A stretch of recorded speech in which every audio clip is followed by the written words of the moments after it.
It is your desire to reach the place where even if something that you really want has not yet manifested, that you feel joyful anyway? Well, wanting that is a good thing, because when you get to the place that unfulfilled desires feel fresh, when something that you want calls you in that good way rather than hounds you in that bad way, when your unfulfilled desire feels like it did when you were 2 or 3 or 4, then you have returned to the vibrational stance that you have always intended. You understand from your broader non-physical perspective that there is no question about you being able to receive anything that you desire, because from that vantage point you understand your deservability, you understand your worthiness, you understand the laws of the universe, you understand that when you ask, it is always given. So from that vantage point, there is no angst in your vibration at all. There is curiosity about what you might be stimulated to. There is enthusiasm about what may unfold. There is anticipation about how it will unfold. There is eagerness about all that will unfold. But from your non-physical stance, before you got here into this body, and even now from that vantage point, there is not a particle of discouragement or worry about things not yet manifested, because it is so clearly understood that all you have to do is focus and relax and allow it to be.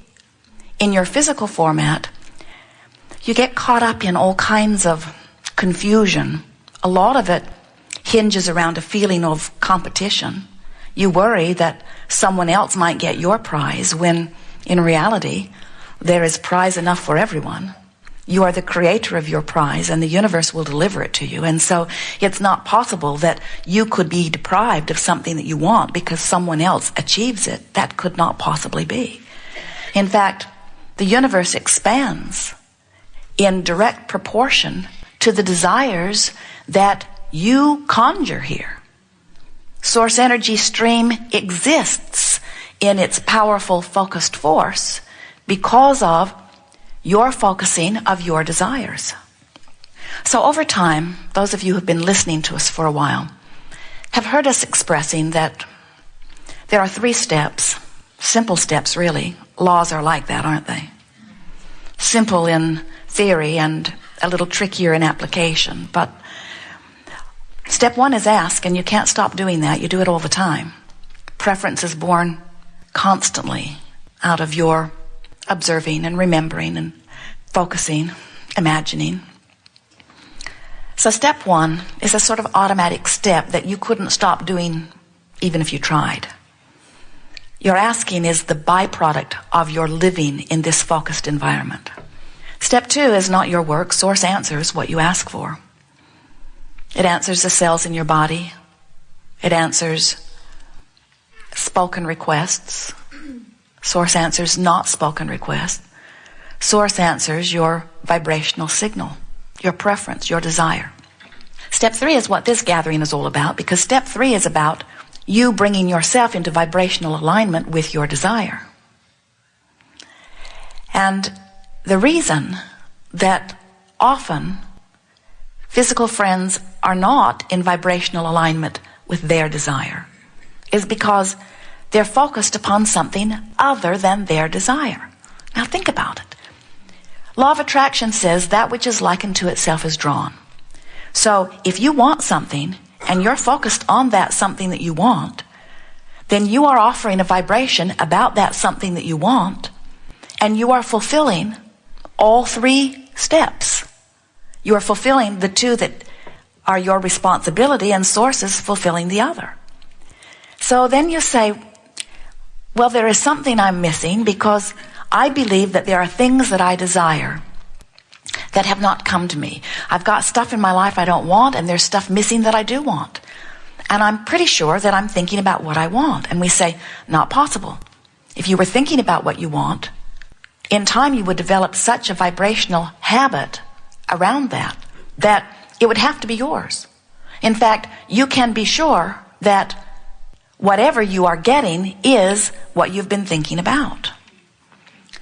But then you say, can't be true. I have a disease I never thought about. Never even heard of it till they assigned it to me. How could I have been thinking about this thing if I didn't even know it exists? And we say, you develop patterns of thought which cause you to offer patterns of vibration which equal what you are living. And what manifests is always an accurate reflection of the thoughts that you've been thinking. It is helpful if you think in terms of the vibrational essence of the thought that you are thinking. You might not have assigned it a name, but if you are focused upon the absence of well-being in some area of your life, and you have held your attention upon that enough that you've sort of, we like to say, beat the drum of it, meaning you develop a vibrational cadence. It's where your thoughts easily go. It's where your conversations easily turn. It's just the way you feel about this or about this or about this or about this. Those practiced conscious or unconscious vibrations then become your point of attraction, and what you're getting matches that perfectly every single time. So it's really a wonderful thing when you realize that, because then you can start watching for evidence of your vibration. Now, there are two ways to watch for that evidence. You can wait till something manifests and then say, oh yeah, I recognize that. Or you can pay attention to the way you feel and say, oh yes, I can feel what's coming. Your emotions are these fabulous indicators that let you know what your vibrational content is. And your emotions feel the way they do because of two important vibrational factors. The factor of desire, which is the summoning power, and the factor of allowing, which is the letting what you've summoned flow or the not letting what you've summoned flow. If you really, really want something, you're summoning energy in a stronger way. If you've wanted it for quite a while, you're summoning it even more. If you think about it often, you're summoning it specifically. So just like you can take a spectrum of light and focus it into a very powerful laser beam, you have desires that you have focused into very powerful laser beams. So the more focused thoughts are the thoughts where the energy moves faster. And in that faster energy, any contradiction shows up more. Just like if you're driving your car 100 miles an hour and you hit a tree, the tree is a bigger factor than if you were going 5 miles an hour.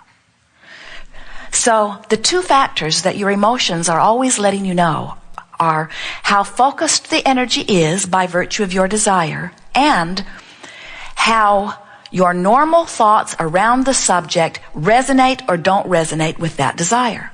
Easier way to say it is, what's my attitude or what's my mood about such and such? When I think about my body, do I love it?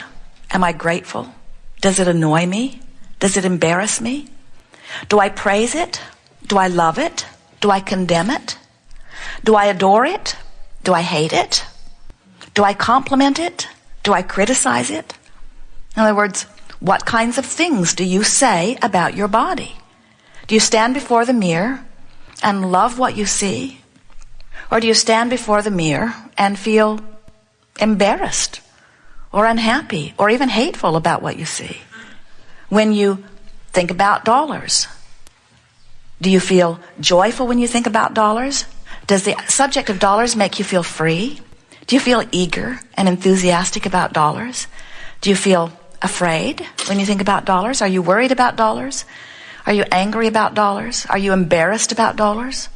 Are you fitful about them, worried about them, eager about them, happy about them? When you think about your money or the greater economy, are you grateful for economy? Do you love it when someone thrives?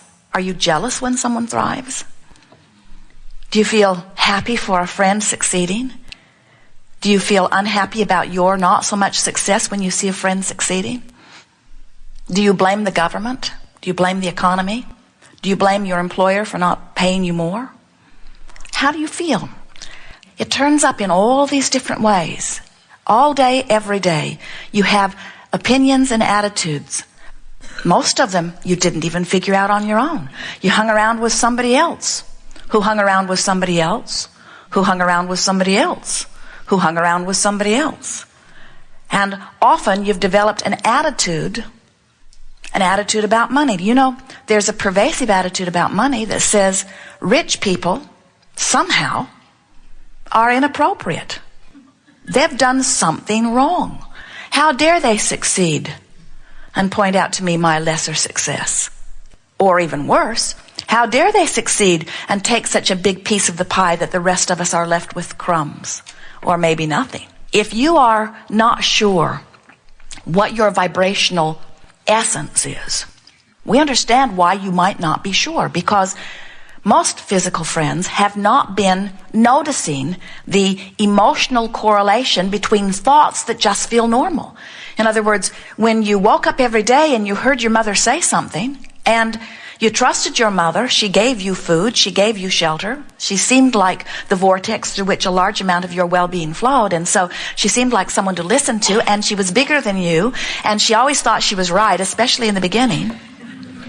And so you began to pattern your thoughts around the same kinds of thoughts that she was thinking, because things went better for you when you did that. When you disagreed with her, it didn't go as well. Then when you went to school, there were others who wanted your agreement. And as you get out into the world or into your own relationships, there are others who want your agreement. And so you find yourselves, bless your hearts, upside down and all around as you are trying to conform to the primary stream of thought relative to subjects. You want to do what's socially acceptable, for you do not want to be an outcast, and you want to do what's politically correct, because you do not want to be an outcast, and you want to do what your family expects of you because you don't want to be disinherited, and you want to do what your religion says because you don't want to be disavowed or to go to hell, which is far worse than any of the other things.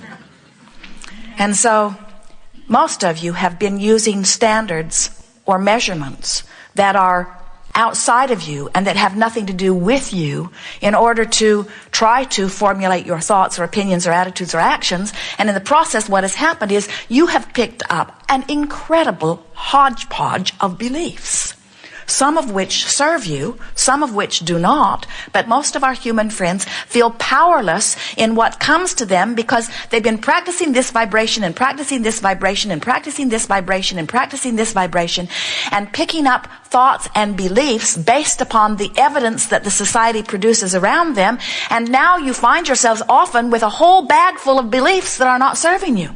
This is the greatest message. As you hear this, this will free you from vibrational resistance.